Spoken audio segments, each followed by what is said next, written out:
आणि आता एक महत्त्वाची राजकीय बातमी। प्रफुल्ल पटेल आणि सुनील तटकरे मुख्यमंत्र्यांच्या भेटीला वर्षा निवासस्थानी दाखल झालेले आहेत। सध्याला आपण बघतोय की राष्ट्रवादी काँग्रेस पक्षामध्ये सारच काही आलबले असं म्हणता येणार नाही, पण आता या सगळ्या घडामोडींच्या पार्श्वभूमीवर प्रफुल्ल पटेल आणि सुनील तटकरे मुख्यमंत्र्यांच्या भेटीला वर्षा निवासस्थानी दाखल झाल्याचं पोस्ट आहे। या भेटीचं नेमकं कारण काय, मुख्यमंत्र्यांशी ते काय चर्चा करणार आहेत हे आता खरं राजकीय एकूणच गुलदस्त्यात आहे, पण राजकीय वर्तुळात सध्याला आपण पाहतोय की घडामोड मोठी म्हणावी लागेल की प्रफुल्ल पटेल आणि सुनील तटकरे हे आता मुख्यमंत्र्यांच्या भेटीला वर्षा निवासस्थानी पोहोचले।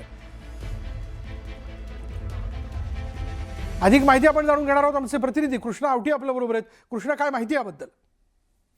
अगदी राष्ट्रवादी काँग्रेसच्या अजित पवार पक्षाच्या राजकारणात जे आहे ते अजित पवार यांच्या निधनानंतर सुरू झालेली नेतृत्वाची लढाई जी आहे ती आता उघडपणे समोर आलेली आहे। अगदी पक्षाच्या राष्ट्रीय अध्यक्ष सुनेत्रा पवार यांच्या निवडीवर पक्षाचे राष्ट्रीय सचिव सच्चिदानंद सिंह यांनी कायदेशीर आक्षेप घेतला असून ज्या 15 दिवसाच्या आत आपली भूमिका स्पष्ट करा असं देखील सांगितलं। त्याच पार्श्वभूमीवर किंवा एक राष्ट्रवादीची वेगवान जे आहे ते आज राजकीय घडामोडी आपल्याला पाहायला मिळाल्या। त्यानंतर आता स्वतः राष्ट्रवादी काँग्रेसचे म्हणजेच अजित पवार यांच्या गटाचे प्रदेशाध्यक्ष सुनील तटकरे, त्याचबरोबर राष्ट्रीय काँग्रेसचे कार्याध्यक्ष प्रफुल्ल पटेल हे मुख्यमंत्री देवेंद्र फडणवीस यांच्या वर्षा या शासकीय निवासस्थानी दाखल झालेले आहे। अगदी भेटीचं कारण अस्पष्ट असलं तरी नक्की या भेटीत काय होते, नक्की चर्चा काय केली जाते, त्याचबरोबर राजकीय दृष्ट्या देखील ही महत्वाची भेट जी आहे ती मानली जाते। एकंदरीत पाहायला गेलेला 15 दिवसात आत आपली सर्व उत्तरं द्या असं देखील जे सांगण्यात आलं होतं आणि त्यानंतर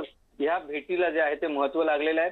या तिन्ही नेत्यांमध्ये अगदी महाराष्ट्र राज्याचे मुख्यमंत्री देवेंद्र फडणवीस, त्याचबरोबर प्रदेशाध्यक्ष आणि राष्ट्रीय कार्याध्यक्ष यांच्यात नक्की काय चर्चा होते किंवा या संदर्भात देखील बरोबर हे बघणं महत्त्वाचं ठरेल। धन्यवाद कृष्णा या सगळ्या माहितीबद्दल।